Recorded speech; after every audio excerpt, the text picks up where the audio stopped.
Hello, everyone. Welcome back. I hope you all enjoyed your lunch.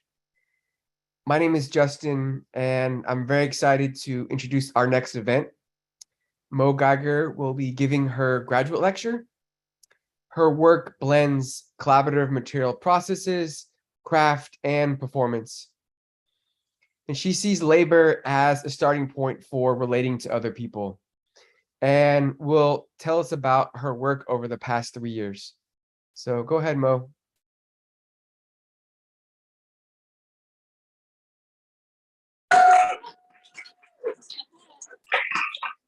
Thank you for coming back from lunch, everybody. I know it's getting beautiful outside, so I appreciate it.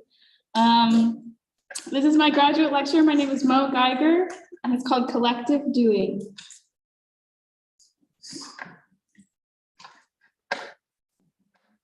So whatever room you're in right now, this one or online, take a minute to cast your gaze on something in the physical space. It can be anything.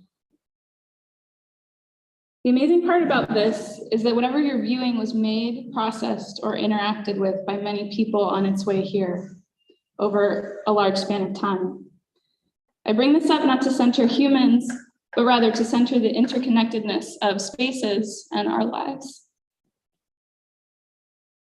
I found that observing this way can change the way we think about our built and natural environments. So I start with these words from my personal maintenance goddess, Myrlater Manipulés. Ideas, the death instinct, separation, individuality, avant-garde par excellence, to follow one's own path to death, do your own thing, and dynamic change. The life instinct, unification, the eternal return, the perpetuation and maintenance of the species, survival systems and operations, equilibrium. That's from her Manifesto for Maintenance Art in 1969. So I'll start with a project called In the Wall, in which I explore intimacy, secrets, and working together. This is my group of coworkers at the Pennsylvania State Capitol building in Harrisburg, Pennsylvania. Together, we spent 10 months in the governor's office refinishing these walls that you see on the slide, and the close-up to the right is the process of refinishing.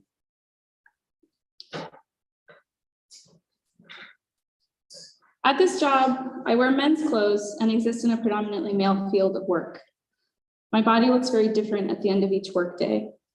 Gender in this space becomes slippery, but also very concrete at the same time. As a group of women-identified people, we stood out, but also blended in. For 10 months, we worked on the refinishing process, having conversations and getting to know one another. And we built connections because of this gender separation that we were experiencing in this space, which in this field is really rare. We realized as we removed the old finish, evidence of touch on the walls began to be erased. As you can see on the left, the breasts of female figures were polished from years of this kind of furtive touch. This is the kind of touch that made us roll our eyes, but it also made us think a little bit more closely about our role in the transformation of this space. As Lucy Lepard says in her book, The Lore of the Local, history with a capital H has often been described as a fiction written by the conquerors. Yet there are other histories, often hidden and sometimes literally buried. We found all kinds of things in the walls as we worked on them: notes, signatures, mementos, all from previous workers stashed in hidden corners. We wondered, what can we leave behind that's ours? So together we decided to leave a capsule in the wall, kind of like a time capsule, but one that wouldn't be found.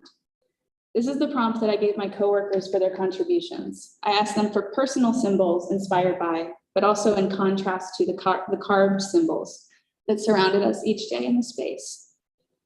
I asked them, what symbols can you leave here that represent yourself? What symbols can you leave here that represent the women in your life? This is the contribution that I got from Terry Hoffman, who has worked at the state capitol for nearly, I think, almost 30 years at this point. And And this first piece, the postcard, she annotated kind of commemorating this passage of time over her work in the space. And second, she also works as a theater scenic painter and talked about how the lighting gel on the far right and the scenic painting in the center differ because her body was changing and she needed to address the kind of work she was doing through a shift in later in life. And so these symbols kind of are three parts of her life held in one container in this capsule. Other contributions I got were small prints, a bit of clothing, some notebook pages, a sketchbook page, another print from Jacinta Cruz, Charnay Burnett, and Emily Elliott. I got photographs, small paintings. I contributed a paint rag, and then this fiber sculpture. And all these are from Bethany Endicott Gill, Rachel Bowles, me, and Megan Webb. This is a selection altogether as we stashed it into the wall.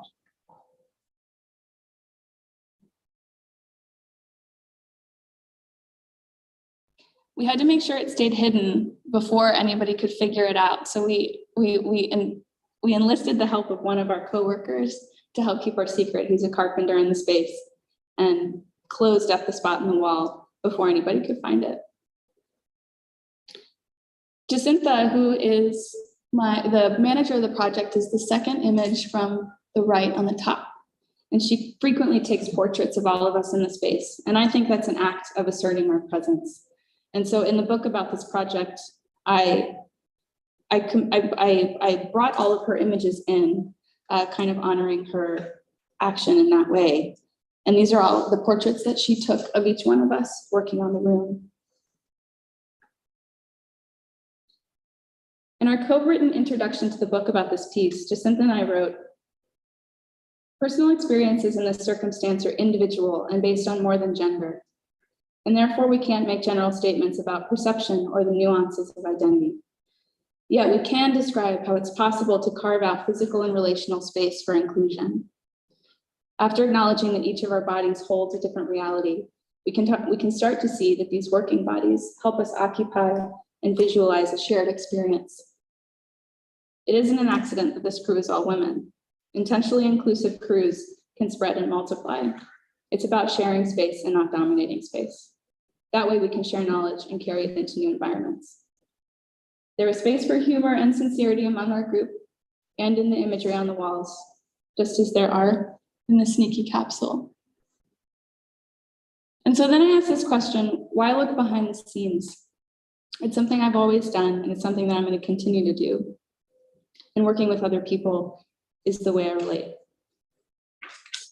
I started my career as a set designer, large-scale theatrical painter, and props artisan. In all of these jobs, I learned how to build respect in relationships by physically working with others, constantly reimagining materials, building new worlds within our existing world.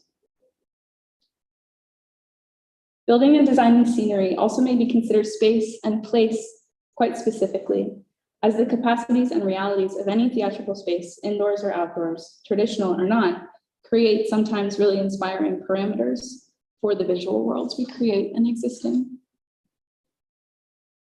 I also continue to think a lot about waste, how I could reduce it, and how tracing and recycling materials was carrying on a long theatrical tradition of reuse. Pieces from shows can fill huge spaces, collapse or break down, and then exist in many different scales beyond that. The life of the work continues long after. This is an example of a piece that I did many years ago for a Buto group that I was a part of in a technical capacity. And one of the costumes has gone on to live in other ways with this Buto artist, Yoko. I continue to make performance, but now more often with my performance group, Valley Traction, in central Pennsylvania. Persephone on the Water was a raucous occupation of public space in a state park that has much evidence of human intervention. It's on a human-made lake on a previous site of an iron forge, which now exists in a beautiful green space that years ago was almost completely deforested for iron. That contrast was the reason we chose to tell stories about this space through the myth of Persephone's descent into the underworld. Our story was told through a fittingly unreliable narrator, mixing fact and fiction about the site's history. In the group we gathered to make the piece, we created movements, an original script, and a score of scrappy songs with punk instrumentation. An original saxophone score accompanied the piece, played from a canoe out in the lake. This piece included a whole bunch of people from our community: Roma, Chakra, Espoir, me, Rory, Brian, my dad, Walt, Josh, John, Harmony, Doug, Nate, Andrew, Jeff, and Sarah. For the script, I spoke to Dr. Kristen Strock, a local freshwater ecologist who studies human-made lakes. In our interview, she said to me, "Everything in the lake dies and settles into layers, and we use that to go back in time." That was my jumping off point for the concept of the Persephone mashup, and we incorporated words from Dr. Strock's interview throughout the piece. There are multiple layers of space in this piece: the beach, the water, and the landscape beyond. The script addressed each of these layers and asked our audience to join in song and then join in play in the water at the performance's conclusion.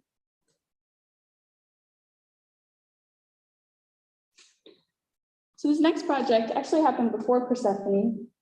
It's called Biosphere 3, and it was an audio guided tour that led from a nearby park down a half-mile municipal trail to our 1-acre property at our home in Boiling Springs, Pennsylvania. We did this at the beginning of the pandemic when all of us were feeling pretty pent up. The audio was based on a museum tour, and it was scored with sounds and words recorded with a group of our friends during the early part of that pandemic lockdown. Our biomes were based off of the original Biosphere 2 project in Oracle, Arizona, a 3-acre facility built by a theater troupe publicly posturing as scientists. Their goal was to exist in a self-contained miniature planet Earth in the early 90s. Our piece embraced this hubris of building a world, which is a concept that many of us interacted with during those first months of pandemic shutdown. We built the space with what we had lying around and made our yard a public place. We wanted this to be a way for our community to experience performance in a time where interaction was limited. So we experimented with recorded voices and physical spaces as guides for an audience experience that occurred mostly solo or in small groups.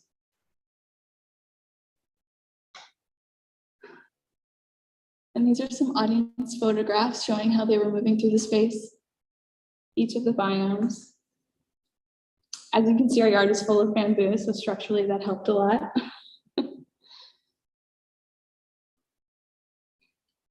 My sculptural work leading up to grad school also dealt with place. This piece on the left is called Labor Quilt, and I made this with donated work clothing from women in the town of Harrisburg where I had just moved. I used it as a meditation on getting to know people in a new place, the kind of people that I wanted to relate to in that place. And on the right are some nests on the Schuylkill waterfront at Philadelphia's Art in the Open. And I used inspiration from urban waterfowl to build these nests and ask adults and children to play and consider their relationship to trash, other garbage, and clean or dirty spaces. One of my first residencies was at the Mojave Preserve, where I was exploring basketry forms. I was using materials from where I lived in Boston at the time, along with roadside desert waste, to make utilitarian sculptures and vessels. What I really liked about baskets was they evolved in human practice pretty much the same concurrently throughout the world, and it's a pretty fascinating phenomenon to learn about. In this area, a Native American tribe called the Chemehuevi tribe practiced a beautiful type of basketry made with willow and devil's claw, the black and the white that you see in that bottom right image. I made relationships with artisans on 2 reservations on the Colorado River in the region. I was really mesmerized by their work and history. I went back several times documenting work that had not been documented extensively with the moving image. But I'm an artist, not an anthropologist. And during this process, I realized that I needed better tools to address my own subjectivity. And this graduate program was my next step to get some of those tools. So in the beginning of this time in this program, I did an interview related to weaving this particular kind of tape that my family probably wove in the early colonial period of the United States. I interviewed a woman who wrote a book about the subject, and I learned from her book how to weave this tape. And it was during the pandemic, so I had to use what I had lying around, which is, pretty typical of the way I do things. But then I got a different kind of loom, which was probably exactly the same kind of loom that these ancestors of mine used to make this traditionally linen tape, which was a functional band used to tie and bind.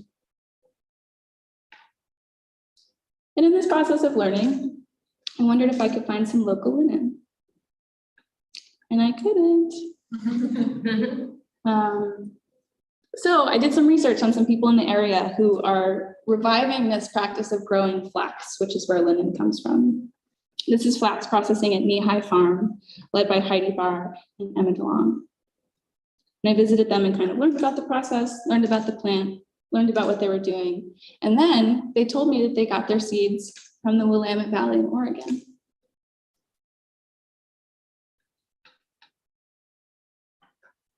And I told them that I was actually going to school in Portland. So this was a really exciting discovery. I connected with Fiber Revolution, which is run by Shannon, Angela, and Jenny. And they're the people who developed the flax seeds that I had been, that the plants that I was touching in Pennsylvania came from.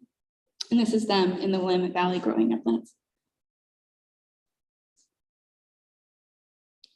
I thought that looking out on these fields was pretty beautiful and grand. And I started to think about ways I could apply art practice to this process of learning that I was doing physically with them about the plants. And it made me remember this piece called Wheat Field by Agnes Dennis, which was an agricultural intervention in public space, which asked urban audiences to consider their relationship to both farms and nature, knowing that there's earth underneath the city. So also in Portland, along that same line of linen research, I did a project called Red Tape Field Station, which was an interactive performance outside the PSU library in the park blocks. Oops. And it was a part of Portland Textile Month last year in the month of October. Emma Dear Mitchell, who was here, helped me build this loom. And I do love supporting spaces that involve construction run by women. So we got together and found some scrap in the shop that she had just cleaned out and made these benches along with this collapsible loom, which you can see here, travels on a hand cart wherever I want to take it. And I brought it to the park blocks and asked people to join me weaving. We were weaving red tape because I wanted to use this idiom as a starting point to converse with people about the ways that we've become disconnected from textile processes. And I wanted this really basic weaving process to be kind of a reintroduction to that process with the body. And as you can see, this loom is tensioned by the hand and by the person's upper body who's weaving with it. This is a particular kind of loom, a body tension loom. It's a pretty old type of loom, and you really feel the tension required to weave fabric when you're creating this tape on this loom.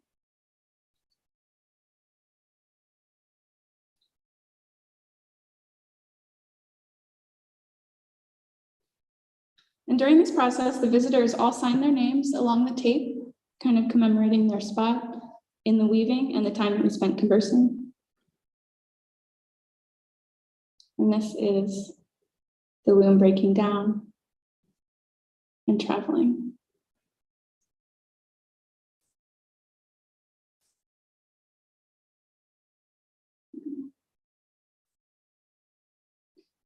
So I'm left with this evidence of this experience, which is the length of red tape woven over the durational performance of 10 hours and the names that were signed along the way. And right now, the Loom for Tension is currently at the Jordan Snitzer Museum of Art in Portland, and I have an activation scheduled for June 9th, if you want to come. 5 to 7 p.m. So also in Portland, I went back to visit my Fiber Revolution friends, and I was thinking about working in the fields with them and what I could do with this process. So we went out to plant some test plots, which are, for a seed breeder, a way to go through the types of seeds that have been crossed together to create individual plants, and basically test out the plants to see if they're desirable for the needs that you're trying to meet with the crop. These are the tools that we used and the seeds that we planted. There were dozens of seeds. And this is the crew that I planted with: Jenny, Shannon, Neil, Elizabeth, and Gary. And over the course of the day, we planted these plots. And these are examples of all of her seed packets, individually labeled with the types of cross. And I was super fascinated by this as a kind of visual tool that symbolizes a really complex process that we all interact with every day, because we all eat vegetables and we all consume plants and we all walk down the street and see trees and flowers planted. And this process is involved in all of those crops. So I went through and tried to recreate Jenny's layout in the field. And also in the Schnitzer Museum is this piece now, which shows that the map essentially of that field and all of the seed packets that were left behind after that day. And I denoted with color the system that she had created to organize the sections with high visibility flags in the soil. And as you can probably tell by now, I approach my work as a feminist in many ways through a mixture of personal perspectives. My work with the Carlisle Tool Library in Carlisle, PA reinforces this. And when I'm there, I focus on empowering people who otherwise would not have the encouragement or access to use tools to build the worlds they live in every day. As Sarah Ahmed says in her book, Queer Phenomenology, the social also has its skin, a border that feels and that is shaped by the impressions left by others. So now you get to see where I live, the farm next door, working together as a method of hanging out, a relational tool. This is the town that I live close to, Boiling Springs, Pennsylvania. And this is my house at the corner of this 75-acre farm. This is the view that I see over the fence in my front yard. And these are the sheep that have become my beloved friends over the last few years. They live on the Dickinson College farm in the same town, Boiling Springs. This is the barn. The Dickinson College farm is a production farm that also has an educational component associated with the college. They grow vegetables, do educational programming in town, and sell those vegetables to the community. There's also livestock and biogas research, and this is Matt Steinman, who runs the livestock operations on the farm and contributed very much to this project. This is Danielle Mosier, who might be here, I think, who I have become great friends with over the course of 2 years of learning about her work with sheep. I think about sheep as one of these unifying elements, something that we're all connected to in terms of our evolutionary history and our agricultural history. And so it was kind of a window into that history that I could physically learn by working with Danielle. These are lambs, and these lambs have been adopted by their mothers in the way that they normally are. And these lambs are an example of rejected lambs who, for whatever reason, don't nurse from their mother. They receive a bottle from humans. Danielle and I first started working together on this project, which we ended up calling Give, Take, Shelter. It was a temporary structure designed by Danielle to house 2 of these rejected lambs. And I came to it one night in this state and realized it was this glowing beacon that felt very sculptural to me. So I thought we should call it a documentary art piece. And so we invited people to feed the lambs with us in this space for 2 weeks, while the lambs and us essentially spent time in this abode. Suzanne Lacey also did some work with lambs as part of a group performance score made for a class taught by Alan Caprow. She was looking at the insides of lambs as a way to think about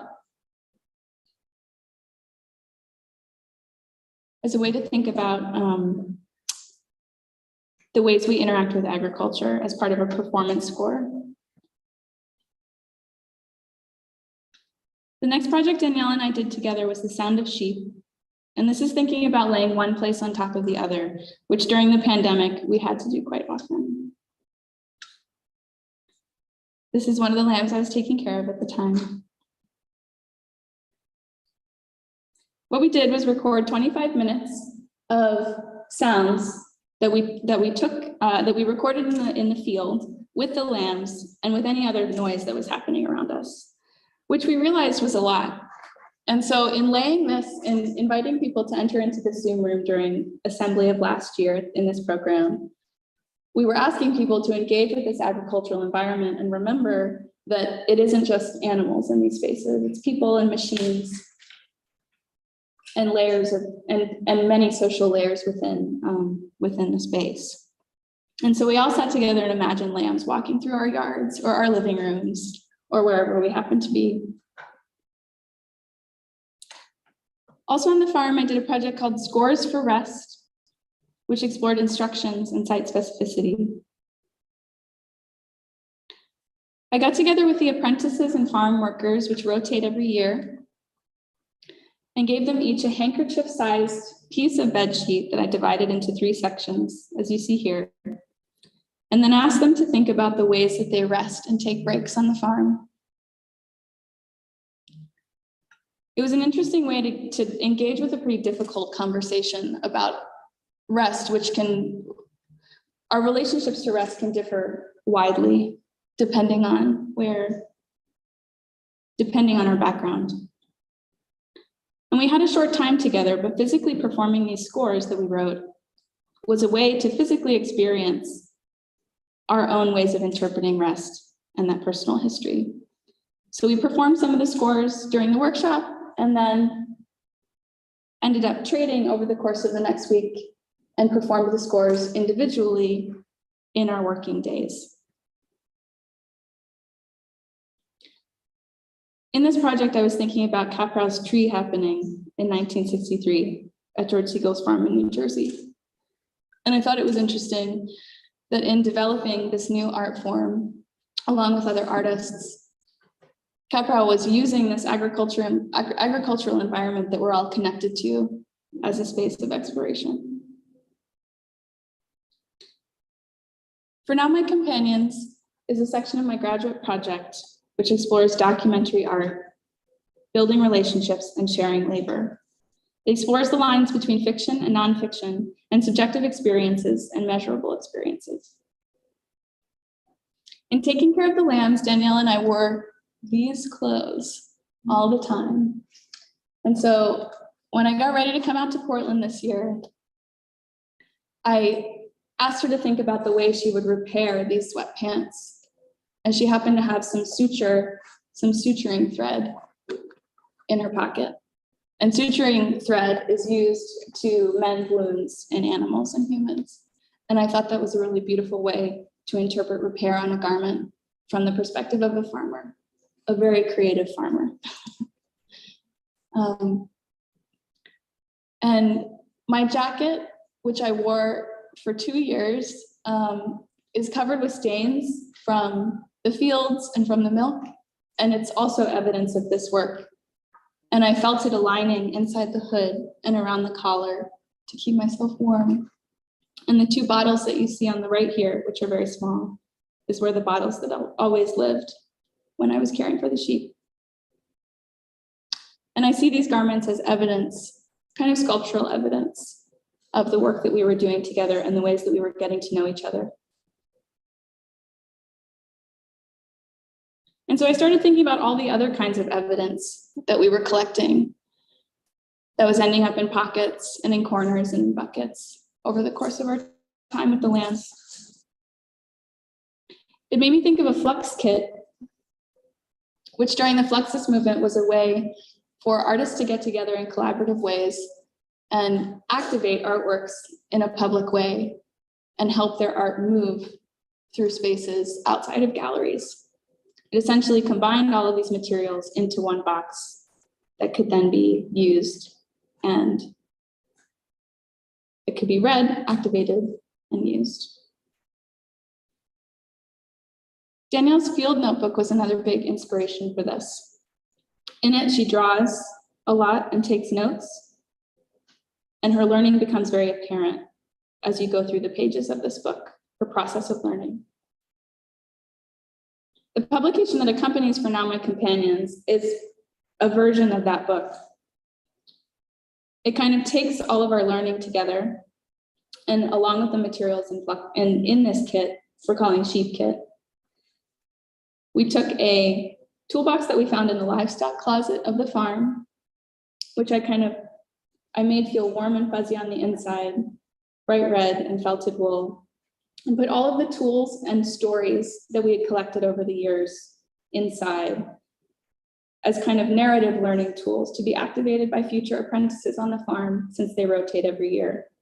It will have a natural life in the future as people come through the space. Inside the book are these phases: birth, change, death, and regeneration. We ask the questions: what are local alternatives to Western philosophy? How is knowledge built, and how is it stored? Throughout the book, we ask the reader to engage with other questions, shifting their gaze from an agricultural context outward into other contexts. Something simple as, did you find anything new today, and what changed? And we ask them to observe the space around them. And even though this is all in the context of sheep, we're hoping that interspecies relationships and agricultural relationships can become more apparent through the tactile experience of reading this book as if it was created in a farm space. There are scores inside, such as the score for early morning tea. And I'll read that. Find a drinking vessel, collect 3 black tea bags, boil water in the manner you usually do, pour water into your vessel, add the tea bags, wait 3 minutes, add honey or milk or nothing, take it with you out into the cold, place your empty vessel on a fence post or somewhere it doesn't belong. In the book, we also included scores related to the sheep. But I included these specifically so that we could think about our physical relationship to the animals that we benefit from daily. And in the case of sheep, it's meat and wool. Harmony Escada, who you see up here, also contributed to the project with some beautiful illustrations and recorded memories. And this is one of the memories that when we spoke on the phone about her most visceral, the things she most viscerally remembered about the farm, this is one of hers. I'm throwing a hay bale into the hay feeder. It's an art form, throwing hay bales. I always particularly struggle when I forget my pocket knife or scissors to snip the twine. The sheep are quick to surround you and trample you to get over the hay. More often than not, I tripped and stumbled getting out of the crowded feast. They begin munching right away, and you get surround sound of chewing and teeth grinding. And Harmony was particularly invested in this project because she'd never been around livestock before, and she's really interested in regenerative agriculture and the ways that these connections can help people know more about their food and all of the things that we consume. I was also thinking about different layers of interpreting space. And this is a map included in the kit that Danielle and I labeled with the pasture names.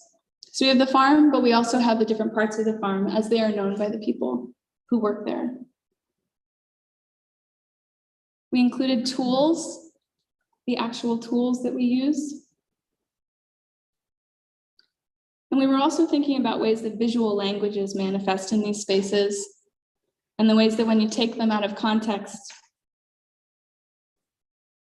become really beautiful evidence of movement in space. And this is a sheep, this is a pasture grazing chart. And that's the way that farmers on the Dickinson College farm and in many other places track where the animals are each day. And when you remove that context, this is what appears. This is Linda Singley, who Danielle and I went to meet up with to kind of talk to her about this project and workshop it a little bit. She's a local Pennsylvania shepherd who bred the first Dickinson College sheep. And while we were talking to her, this is Danielle and Linda over here in the corner, looking at Linda's family history in a newspaper framed on her wall. And I kind of saw this project operating in action, in that we had two generations of shepherds talking about the learning that they were doing and providing this peer-to-peer support as a result of the narratives we were discussing with each one of them.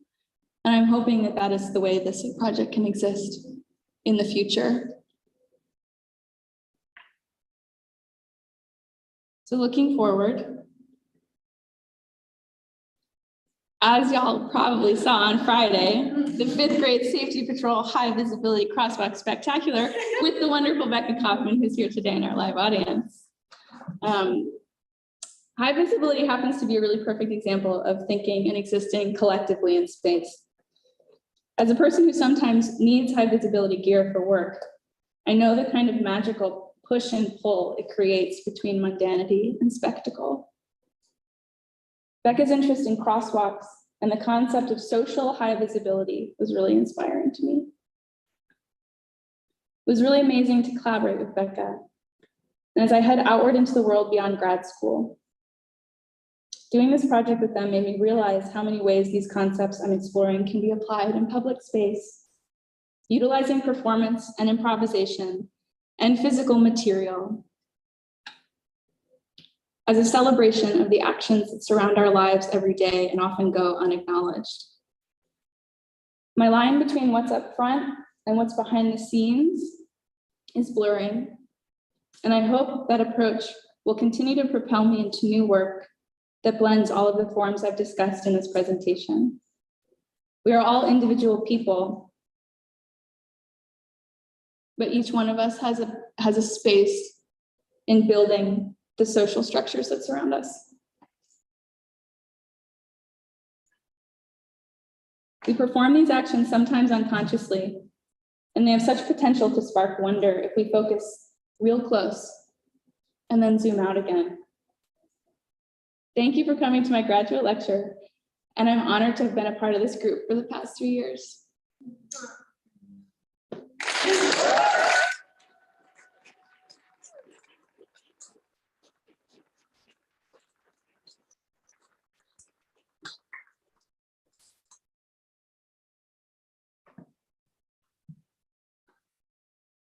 What we got, everybody? All right. Ooh. Anything? Who's here? Oh, who's here? Everybody! Sam, oh my gosh, and Roshi, Jacinta, Danielle, Jordan. Okay, everybody, questions? Thanks, John. John's also in Valley Traction. Well, this is a question. Can I ask you a question, Mo? Yeah, do it. This is a question that's coming from my actual curiosity. You talk about the way that we're all connected to agricultural spaces, or something you said was that our sheep as universal, like sheep are universal. And I feel like you have a perspective on that isn't actually, that I don't have that same perspective. Like it just doesn't occur to me that sheep are universal. And so I was wondering if you could just say a little bit more about how you your mind conceptualizes the universality of sheep and agricultural spaces. Totally. And I think like a lot of this, honestly, the way I've thought about all this work is parts of things that will get bigger in the future, like explorations that will get bigger. And I think that's one of the questions that I've been wrestling with, in the sense that so many of our connections are far back in time. And I think the sheep thing is maybe further back in time than any of us have in our bodies and can remember. Because that kind of material use has existed for so long, but we've become distant from it.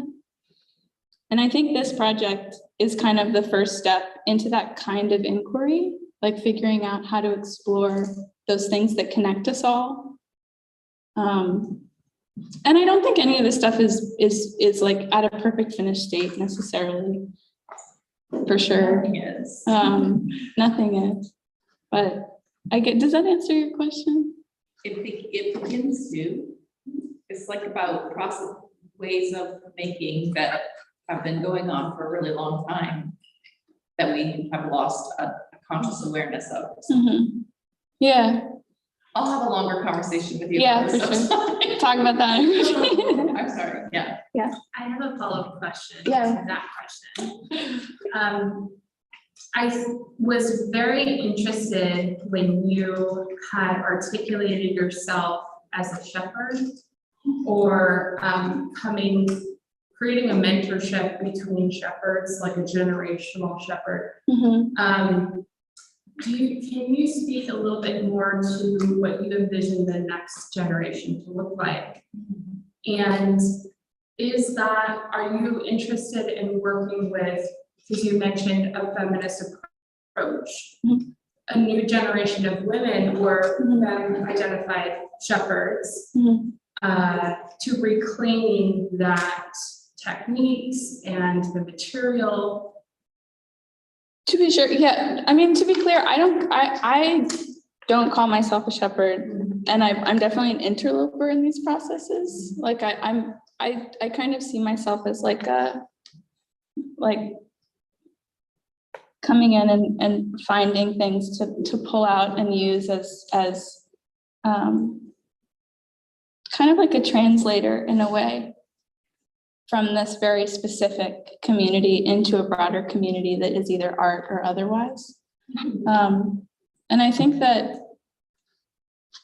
when I think about this knowledge moving like within the field, I also think about the way the knowledge moves like in art, and the way we think about material and physical space, and the way we're connecting with each other in this social practice field. Just remembering that kind of interconnectedness is perpetual is really important to me. And in future work, I think I'd like that to be one of the things that I get better at, is like really kind of strongly visualizing the way that interconnectedness is essential to our lives together. And not in like a kind of flourishy romantic way, just in a functional social social mobility kind of way. Does that make sense? Yeah. Just to kind of flip it another way, is I really loved how you started your talk, like slowing us down and having us look at something. And just out of curiosity, if you were to kind of do that right now and think about like something that happened on the farm that you weren't able to share with us, can you give us a slow moment on the farm that's part of your memory?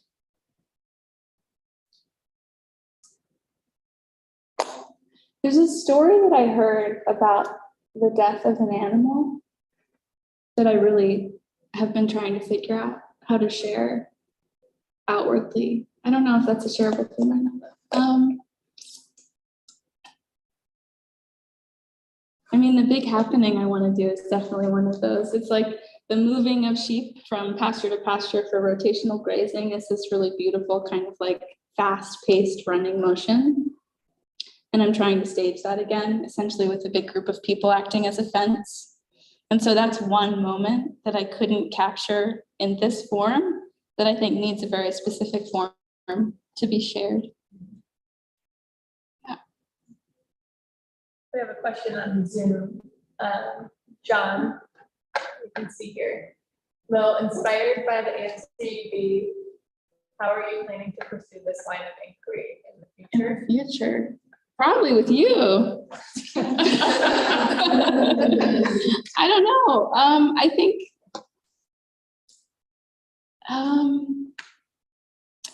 I think thinking about the way, like, I don't necessarily want to create new systems and build new systems, but I want to think about, but that's not necessarily true. It's a good question, John. I have a follow-up maybe to Yeah. that question. I was curious that you closed your talk with the performance that you and Becca sort of initiated. Yeah. And you were talking about visibility in relationship to the work that you're currently doing. Yeah. Talk a little bit more about that. Like, what was it about the visibility within the crosswalk extravaganza, spectacular? I Yeah. can't remember the name. Spectacular. That sort of really hit you in relationship to these other things you've been on. Well, we had some great conversations about this, actually. It's like using physical movement through space and also shared visual language that we all understand intrinsically, but don't necessarily talk about. Like, we all know when we walk down the street that someone wearing high visibility is doing a thing that they need either protection from, or that they need to be protected, like from from a moving car, or from, another movement in space. And thinking about the way those languages can be used in performance in public space is something that really, it just really got me going. I got into it. And also, like, being with just functionally being with a performer in this social practice capacity has been really inspiring. Yeah.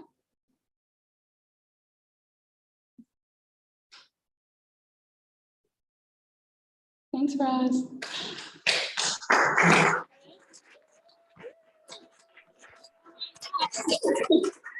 Thank you so much, Mo, for sharing. If you'd like to know more about her work, definitely visit her website, www.mogeiger.com. I will plop it in the chat for everyone. So after a short break, we'll have our next event with Jilly Rappaport called The Gatorade Stand. So please join us back here at the library at 4 p.m. after a short break. Thanks, everybody.